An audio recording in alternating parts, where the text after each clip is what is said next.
Okay. So, ang first trade natin for June 3 is si Sol USDT. Tingnan natin si Sol Place tayo ng trade sa kanya. Bali, $2 lang din. Sol USDT. Yan. Open long. Okay. So, ayan. Dito ako nag-place. Baka sakali, no? Na i-touch niya dito. Itong malakas na move na to. Okay? Hanap pa tayo ng dalawa. Kung kasya pa yung capital natin. King second trade. I see ARB USDT. So let's see. Kasya pa ba yung capital natin? Parang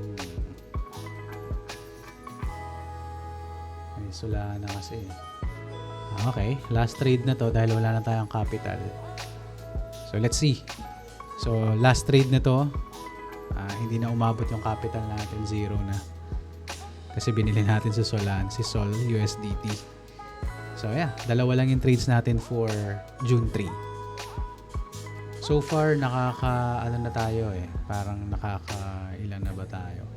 Nag-start tayo ng May 16, I guess. May 16. June 3.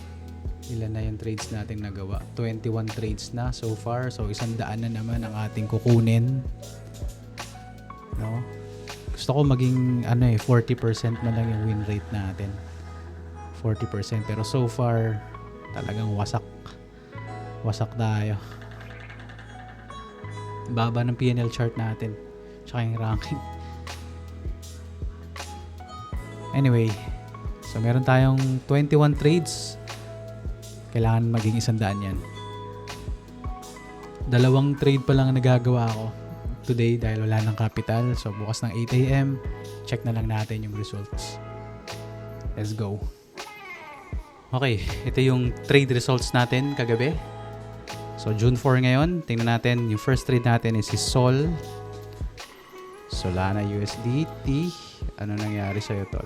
Talagang winip lang ako Tinamaan lang talaga ako no?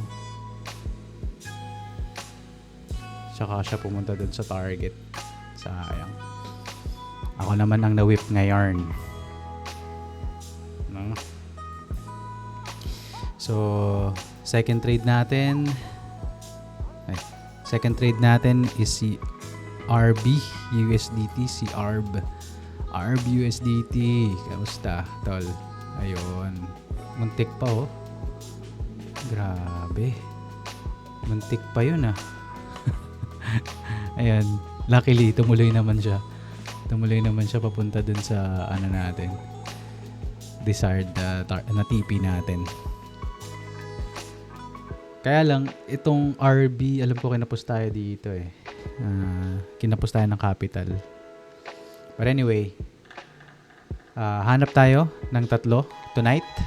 So, let's see kung makakahanap tayo. Let's go.